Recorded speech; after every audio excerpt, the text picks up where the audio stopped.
What's good, y'all? It's your guy Bendu. A while ago, I did a video. My little, short clips I would do the Bendu Unchained videos and everything, where it was just me snapping. I did a Cuomo video. It was like a month or two ago, I believe, something like that. And I covered the Cuomo situation when nobody else was at the time. They were actually giving the guy a fucking Grammy. Yeah, that lets you know how the mainstream media felt about him at the time. But now, with all this craziness coming out, well, not craziness because I already know about it, but all this stuff coming out about him and his corruption dealing with the nursing homes and basically sentencing people to die is coming out now. So I guess I'll recover it and everything because it's very fascinating when the media can pick and choose when to cover a story. Um, I'm going to go ahead and get right into it. So here we go. New allegations of cover up by Cuomo over nursing home virus toll. In a private conversation, the governor's top aide admitted that data was withheld on nursing homes when more than 10,000 New Yorkers have died during the pandemic. This is a New York Times article by Jesse McKinley and Louise. I'm not even going to try to say that. I'm just going to say Louise. So by Jesse and Louise. Governor Andrew Cuomo and his administration faced new allegations on Friday that they had covered up the scope of the coronavirus death toll in New York's nursing homes. After a top aide to the governor admitted that the state had withheld data because it feared an investigation by the Trump Justice Department. So, in my mind, to me, that sounds like deflecting of Trump. That's like, well, because Trump. Same thing that Joe Biden's doing right now and a lot of Democrats are doing. Right. Trump, we can't get you a $2,000 check because Trump. $15 minimum wage, Trump. So that's what is clicking off in my mind when I hear that.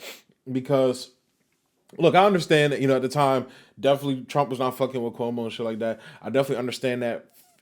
Well, actually, no, I don't understand that fear. But the thing is, when you allow people to die, there's no understanding that at all. Like, even like, I try to make a rational point, but there's no rationality with letting innocent people die. And as I'm going to get to later, there's definitely no rational point because you did it for money. You did it over money. It wasn't like you made a mistake. You feel me? It wasn't like, you were pinned up in a corner. No, you did this for money and lobbyists and your donors. But I'm going to get to that in the David Sirota article after I get through this one. The remarks by the top aide, Melissa DeRosa, made in what was supposed to be a private conference call with the Democratic lawmakers came as a cascading series of news reports and a court order have left Mr. Cuomo, a third-term Democrat, scrambling to contain the political fallout over his oversight of nursing homes, when more than 13,000 people have died in the pandemic in the state. Lawmakers from both parties have called for stripping the governor of the emergency powers that he has exercised during the pandemic, while Republicans have demanded the resignations of top Cuomo administration officials and new federal investigations. Mr. Rose's jarring admission came when she was asked about ongoing delays in giving lawmakers nursing home data. She said that after the Department of Justice requested information last summer, basically we froze. What that means is, yeah, we basically got caught doing some bullshit. My boss is a corrupt piece of shit, and he sentenced those people to death for money. Any more questions you'd like to ask? At the time, the governor's office was also facing similar requests from the state legislature. We were in a position where we weren't sure if what we were going to give to the Department of Justice or what we give to you guys, and what we started saying was going to be used against us, and we weren't sure if there was going to be an investigation, Mr. Rosa said during the call, according to a partial transcript later released by the governor's office after her remarks appeared in the New York Post. So that basically sounds like we didn't know if there was going to be an investigation, so we fudged the numbers and we didn't give you the real data. Like true mob boss fashion. But then his last name is Cuomo. Like that literally sounds like some fucking asshole like mob boss. So goes with the name, I guess. But this is insane. The Justice Department never formally opened an investigation, according to Mr. Rosa, but the intense scrutiny of the governor's record on nursing homes has struck at the core of his carefully cultivated image as a competent chief executive with a difference to facts, as embodied by the daily news conferences that he held early in the outbreak. Mr. Cuomo even published a memoir about his work on the pandemic before it ended, offering leadership lessons. Man, yo, look. So the clip I'm playing now, this is a clip of all these like celebrities and shit that was like sucking, slobbing his dick during the Emmy Awards presentation when this nigga won an Emmy, like literally like 2 months ago, I believe, or a month ago, something like that. It, nutty. Sentenced thousands of people to their deaths, and he's rewarded with a fucking Emmy. So here, check that clip out. It is now my distinct pleasure to present the 2020 International Emmy Founders Award to Governor Andrew Cuomo, with a little help from some of my fellow New Yorkers. To my governor, the governor of Empire State, Andrew Cuomo. Congratulations, Andrew, on your much-deserved Founders Award. Governor Andrew Cuomo, you are the man. What? I was trying to think of something that I could say to you that would be funny, and so I called your brother Chris, who could not understand why you were getting an Emmy since he's the one on television. In the darkest stage of the pandemic, your daily briefings live from New York gave us hope, gave us clarity, gave us the truth, and gave us something that we were not getting from Washington: leadership. In the midst of this storm, Andrew Cuomo became the nation's governor. People across the country tuned in to his press conferences every day. Daily, I was watching his press conferences, informing us, telling us what to do. And he also said that, now that you're the love gov, you've kind of transcended politics, and now you're just part of really more, you're more of like a national sex symbol. He says you'll probably get more dates than votes. That's him saying that, not me. You did your thing during COVID. New York was suffering. We were the epicenter. We were all in a crisis, in a panic, and every single day you came on the airwaves and you offered your strength, your leadership, and your direction, and your caring, and your heart. You are the epitome of New York tough. These are things your brother says about you. I look up to you still. And you set the example for the rest of the nation, the rest of the world, how to be a leader during a time of crisis. Thank you for your leadership during these trying times. We are New York tough, smart, disciplined, united, and loving. Thank you, Governor. Stay safe, and please wear a mask. I want to say congratulations again, and anything that you didn't like that I said was your brother Chris's idea. Congratulations, much love. Brooklyn loves ya. Andrew Cuomo! Mwah! But at the same time, those celebrities are, praising him for his competence and things like that. Well, here's a video of him snapping on a reporter for asking about, so at the time I covered this in the Bendu Unchained video too, links above. But the journal at the time, there was a huge delay and a huge question mark on whether schools were going to open in New York at this specific time. And, Bill de Blasio's being Bill de Blasio, where he doesn't know what the fuck he's doing. But Cuomo was just straight up snapping on the journalists for asking legit questions on behalf of the parents of New York City, or of New York City and New York State as a whole. So check this out. The other day you said, this is the city's decision. They have an agreement at 3%. Today you said, well, I might have to impose an orange zone and I might have to close the schools, which an orange zone does. So what's going on? Does the city still have the ability to close its schools? Are you now taking control and saying that you have the power to make this decision? And for the millions of parents who want to know, are the schools going to open tomorrow in New York City? All right. First of all, let's try not to be obnoxious and offensive in your tone, because you're 100% wrong. We announced the orange zone law over a month ago. I don't know if you were here or if you were paying attention, but that has been in effect for over a month. It always said, if by the state's numbers you hit 3%, the schools close. What's going on here is nothing that the law hasn't said for over a month. We then had the test out procedures. If you were paying attention, you would have known we closed the schools in New York City 2 weeks ago. Remember when we did an orange zone and a red zone in Brooklyn and Queens, and we closed the schools? Don't you remember that? It was 3 weeks ago. Okay, so what are you talking about? What are you talking about? You're now going to override. We did it already. That's the law, an orange zone and a red zone. Follow the facts. Still confused. Well, then you're confused. I'm confused, and Then I'll tell you what, Jimmy. Parents are still confused as well. The schools No, in New they're York not City confused. tomorrow. You're confused. No, I think Read parents the are law. very confused as well. Read the law, and you won't be confused. But Governor, Go ahead. following Jimmy's question, are the schools going to be open tomorrow? The schools are open by state law. But will they be open tomorrow? That's the question. I think Jimmy's correct in asking that question. I don't think it's obnoxious at all. Well, I don't really care what you think.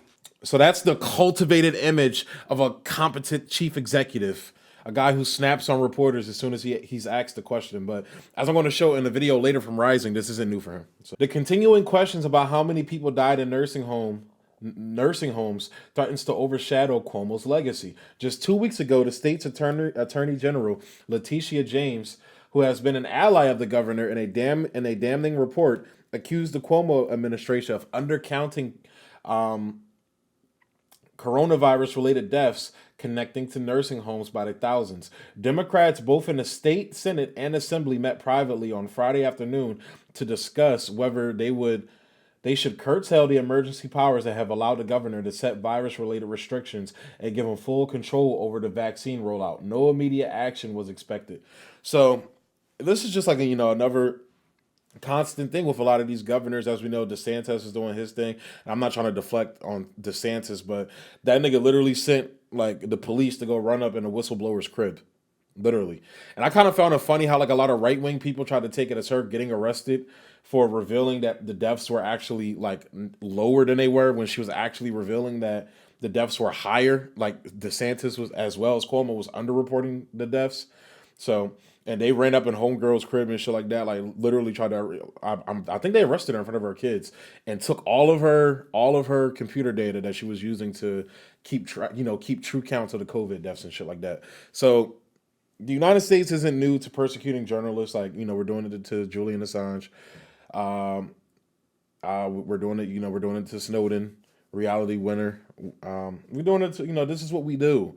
And then we talk about other people, how they oppress their journalists, shit like that in China and shit. But yeah, so this is just run of the mill shit. But it's like the fact that this is normalized in America now, like this lets you know that we live in a fucking oligarchy, no different than Russia. While the state has acknowledged that the pandemic tore through nursing homes last spring, Mr. Cuomo's health department had refused to reveal how many nursing home people had died after being hospitalized, saying such information was difficult to compile and verify and was being carefully audited. That means, oh shit, they're getting close to revealing my corruption. I can't let you do that. Mr. Cuomo has repeatedly tried to blame the nursing home issue on former President Donald J. Trump, because why not? I'm surprised he didn't try to blame it on Joe Manchin, like everybody's trying to do about every other issue now going on in politics. And political partisanship, and has pushed back hard on allegations of a cover-up, simultaneously saying that his administration was committed to facts and suggesting, after some additional data was released, that statistics were beside the point. I'm going to try and do my best Cuomo here. We're below the national average number of deaths in nursing homes, but who cares? Mr. Cuomo said in late January. I'll try. That was my best Cuomo. Arguing that percentages were unimportant. Died in the hospital, died in the nursing home. They died. That's what he sounded like when he snapped on that reporter. He sounds like a fucking douchebag. But yeah, this is like literally, he's going full Donald Trump with this type of quote. I wonder if there's a video out there of it. I'll try and find it. I'll clip it in. Ms. James's report forced the state's health department to make public more than 3,800 previously unreported deaths of people who died outside a facility, like in a hospital, and had not been included in the state's official nursing home tally. Since then, the number of deaths connected to New York's nursing homes and long-term care facilities has only ballooned to about 15,000 confirmed and presumed deaths, from 12,743 in late January as of this week. I wouldn't be surprised if that goes up more. So that's Governor Cuomo. But here's the corruption side of it. That's David Sirota covered, but nobody seemed to, the only people I remember covering this, I believe Jimmy covered this, Jimmy Dore covered this, and Graham. Those were the only two I really saw around. Like you would get people like, criticizing, and I'm pretty sure Convo Couch and Nico House covered it. I just, I wasn't watching their channels like that at that time, but like Rising covered this. Like Rising surprisingly was on, their ass. Say what you want about Crystal and Sagar, like they were on his ass, Cuomo's ass for this whole, like literally. I remember this shit like November. Crystal and Sagar covered this like last year sometime, like in like around election time or something like that. No, even before. I remember seeing something about this before, like way back when. So Crystal and Sagar were on this. I believe Jimmy was on this as well. Convo Couch. I remember seeing like a couple things pop up on my YouTube feed. So I'm pretty sure I'm like Convo Couch is Convo Couch. So I'm sure they covered it. Like they're really good. So like definitely if you're not watching Convo Couch, watch Convo Couch. Nico House as well. But this is David Sirota now. I've had issues with David Sirota and his coverage of Forced to Vote, but he's still a good journalist in my opinion. He does a good job. I just feel like his strategies for trying to get progressive policies is kind of skewed, and it's not going to fucking work. But we're going to go through his article that he wrote months ago, and yeah, here we go. So here's David Sirota's article. Cuomo gave immunity to nursing home executives after big campaign donations. Weird. Critics say data proves New York's liability shield is linked to higher nursing home death rates during the pandemic. Now, note again, this is David Sirota last year. What is the date on this? The date on this is May 26, 2020. Last year, almost a year ago. David Sirota knew this. If David Sirota knew this, the media knows this. But as we know, the media likes to manufacture consent. So during that time, Chris Cuomo, I believe he was still having like higher rates at that time because that was in May. But they were like kind of applauding him as being this, like even Rogan was applauding him. He was talking. I saw Joe talking about it with Tim Dillon, I believe, and he was like, "Dude, even I was wrong." Like him and Joey Diaz were doing a show talking about Cuomo should run for president, which is insane. Like even during that time, people like me were like, "No," but this guy pulled the wool over a lot of people. But it's like if you were actually paying attention to what he was doing, like you would have known. And it was more like, to me, the Andrew Cuomo situation is more like a fake it till you make it situation. Because if you were, like I said, if you were paying attention to the data, you knew he was fucking up.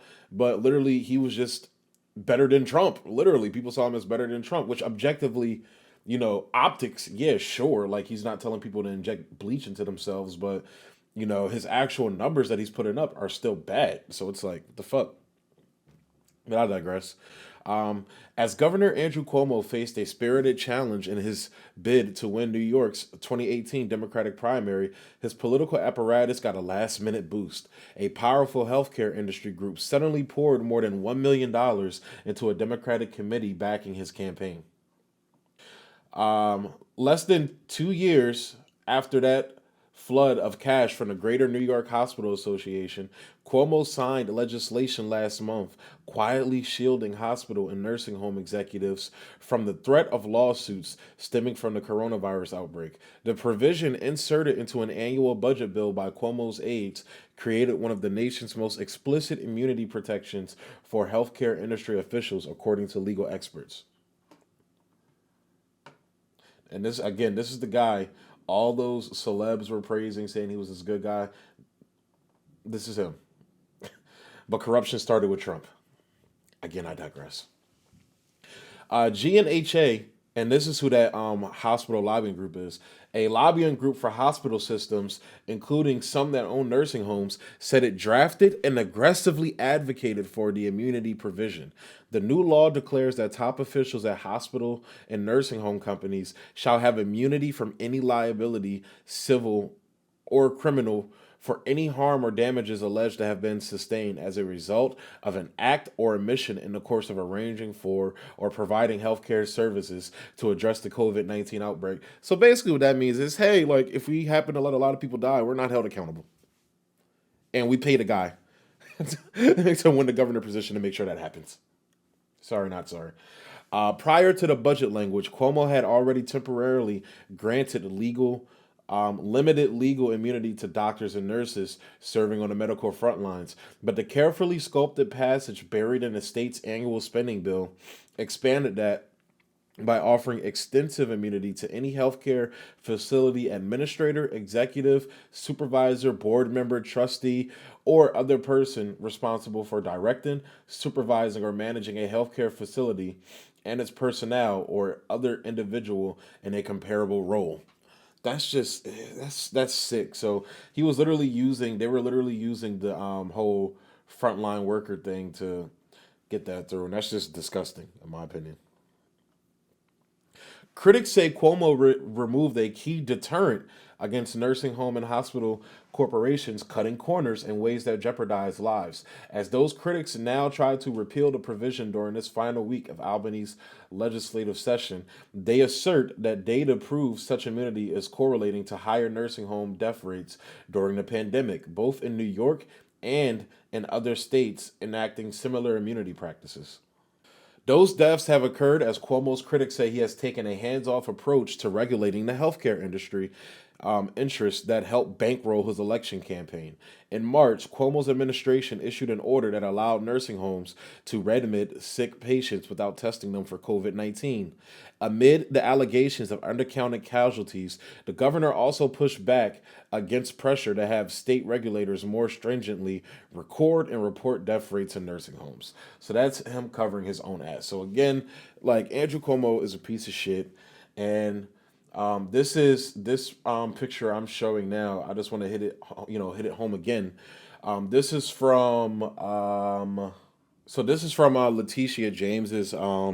I kind of took a screenshot of it from the report that she posted on her website. I'm gonna link all the articles and stuff that I use. I'm gonna start doing that more because I notice a lot of y'all like the have been telling me to link the stuff so y'all can see it, and I like that too because I know Graham does that. Jimmy pisses me off because he doesn't do that. It makes me mad because I'm like, I want to read the article that you're citing and everything, but yeah. So I'm gonna link all the articles and pieces of shit that I used, pieces of shit, the pieces of evidence and facts that I used to make this conclusion that I'm making. So that'll be linked below. The report includes preliminary findings based on data obtained in investigations conducted to date, recommendations that are based on those findings, related findings in pre-pandemic investigations of nursing homes, and other available data and analysis. Based on this information and subsequent investigation, OAG is currently conducting investigations into more than 20 nursing homes across the state. OAG found that a larger number of nursing home residents died from COVID 19 than Department of Health data reflected. Lack of compliance with infection control protocols put residents at increased risk of harm. Nursing homes that entered the pandemic with low U.S. centers for Medicaid and Medicare services staffing ratings had higher COVID-19 fatality rates. So Cuomo, he also cut, I think it was like close to like $1 billion in the that goes to hospitals, I believe, too, as well. And again, I covered that in my Bendu Unchained video. I'm gonna link it here again. Go check that video out. But yeah, so literally his cutting of Medicare budgets led to more deaths. Insufficient personal protective equipment for nursing home staff put residents at increased risk of harm. Insufficient COVID-19 testing for residents and staff in the early stages of the pandemic put residents at increased risk of harm. The current state reimbursement model for nursing homes gives a financial incentive to owners of for-profit nursing homes to transfer funds to related parties, ultimately increasing their own profit instead of investing in higher levels of staffing and PPE. Lack of nursing home compliance with the executive order requiring communication with family members caused avoidable pain and distress, and government guidance requiring the administration of COVID-19 patients into nursing homes may have put residents at increased risk of harm in some facilities and may have obscured the data available to assess that risk. So again, this is just them highlighting, what Cuomo did, the fucked up practices that he did based upon money. So For just my final point, just to show the corrupt side of it, because as you guys know and have heard, he's actually going around bullying people to basically keep them silent. And this guy, he's an assemblyman for New York. His last name is Kim. The video I'm about to play for you, I cut it out from Rising, and this is basically what he feels should happen to Cuomo. So here, check that out. And Assemblyman Kim, Governor Cuomo, for people who don't follow New York politics closely, has been at odds with progressive lawmakers before and members of the Democratic Party. I mean, that's part of what's so striking is that you are a Democrat and you're talking about impeachment of the Democratic governor. How much support do you expect to find within the Democratic caucus for that action? I believe in the democratic process. I believe in my conference.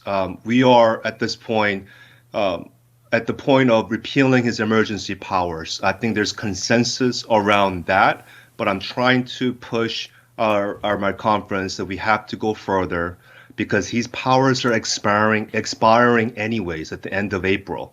We need to check this governor because he's out of control. His abusive behavior and his abuse of power, and even that alone needs to be checked. And I think the only option that we have as the assembly body is the exercise of impeachment. And by the way, we have a duty, a constitutional duty, when there's a willful, corrupt conduct you're obligated to pursue impeachment, and that he clearly has done. And so we should move this forward as soon as possible. Yeah. And finally, I wanted to ask you a media question here because, again, if you followed New York politics, you know that his call to you was not a one-off. He has a reputation for exactly this kind of aggressive bullying behavior, allegations of corruption in the past as well. So none of this is a new or unusual pattern for this governor, and yet at the beginning of COVID, he was really lionized by the media. I mean, CNN was the worst offender, having him on for interview after interview with his own brother in primetime, joking around about the size of his nose, just completely softball questions, while you were out there trying to raise real questions about the actions and the decision-making that occurred. How frustrating was it for you to watch that type of media lionization and just softball treatment while people's lives were literally at risk? You have no idea. It just felt so demoralizing at times. And I felt like I was living an alternative reality for a couple of months because I saw the truth of what's happening. And I felt like no one was listening to what I was saying. I reached a point where we actually took 70 pages of our report, took it to the United Nations and say there is a violation of human rights that had occurred. A crime against humanity has occurred in New York State because no one else seemed to care. And I needed to document what I saw as someone that mattered. That's the level of frustration that I reached at some point. But again, everyone in New York, like you said, knew about his abusive tactics against staff, elected officials, even journalists for years. But all these years, I think he's used this extreme power, intergenerational network, and privilege to get away with it. But now we're taking a stance saying enough is enough. Let's move forward. So as you saw there, Ron Kim is his name. They're working on trying to repeal his power, the extra powers he got during COVID. However, he's trying to get him impeached because it's like, look, his powers are going to be those powers are going to be stripped away like in March. Like we need to impeach this guy, and I wholeheartely agree. I'd say you need to take that energy, across the country to California and fucking get Gavin Newsom's bitch ass out of there too. Along with DeSantis, these people don't care, man. Like he said, like he explained it perfectly. When you're like a governor and you're in the inside, whether it's the Democratic Party or the Republican Party, it's almost as if you're above reproach. And it's like that goes up to the highest levels of government. And it's like it's blatant that they only are held accountable by the rich. They're only held accountable by the donor class. Like the only time people face accountability is when they come into conflict with the elite class. Like, and I forgot who talked about this. I want to say it was Max Blumenthal. Somebody brought this up. I forget who it was, but I'm pretty sure it's Max though. But they were like, Nixon didn't get impeached for his war crimes, all the fucked up shit he did. Nixon got impeached because he went after the opposing elite class. He went after the elite class on the Republican side. And that's just what it is, man. You see that evidence with, Gavin Newsom still being in office, DeSantis, and also with Rick Snyder. Schneider, however you say that fucking name.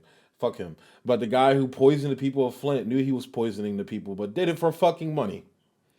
And now he's getting a slap on the wrist, and it's like, this is fucking ridiculous. He's killed people. He's literally responsible for the deaths of people. And he's getting a misdemeanor that he's definitely going to beat in court. So this just goes to show that, they go after poor people, but they never go after the people that need to be. Now, I do think Cuomo's going to end up getting impeached, but I don't think he's going to serve any jail time for it. I don't think he's going to, nothing's going to happen to him, especially with, the Democrats running shit right now at the top levels of government. I mean, look what they did to fucking Rick Schneider. Like, this is a guy that got away with literally murdering straight up people, and like Cuomo did as well. Cuomo straight up murdered people, but with Schneider, it's more like there was like direct evidence of this shit. Like, yo, you covered up this shit. Like, you literally had your little henchmen going around bullying people, and it's literally the same thing. It's almost the mirror for mirror, the same case, just different circumstances, kind of. And he's gonna get away with it. And that's just the fucked up part, man. So this is the political state we live in. We live in an oligarchy, bro. We like to criticize Russia. We are Russia. That's where we're at right now. We're run by crony capitalists, by fucking technocrats. We're run by Zuckerberg, Bill Gates, and all this shit. I'm gonna be doing a story soon about how like Bill Gates is, he owns like most of the farmland in the country now. It's fucking ridiculous. So I'm gonna be doing a story about that, but. It just goes to show that Princeton study that we have no say in our government, and that's just 100% true. Which is why I had Shelly and Sharif on talking about direct democracy. So definitely check that video out. I'm linking it above because I feel like those ideas are so dope. The idea of putting legislative power into the hands of the people, basically, that's what we need right now. So I'm going to go ahead and close the video out there. I think I'm pretty sure I've covered everything. As the story breaks more, I'll put more videos out about it. They're going to be a little shorter, but I wanted to get the full encapsulation of the story with this video. And as more stuff comes out, I'll do like little add-ons. So, yeah, thanks for tuning in, guys. I'm going to be posting more videos. You should be getting like 4 videos today. Today's Wednesday. So I'm going to try to drop like 4, maybe at the most 6 videos today. So, yeah, thanks for tuning in. Peace.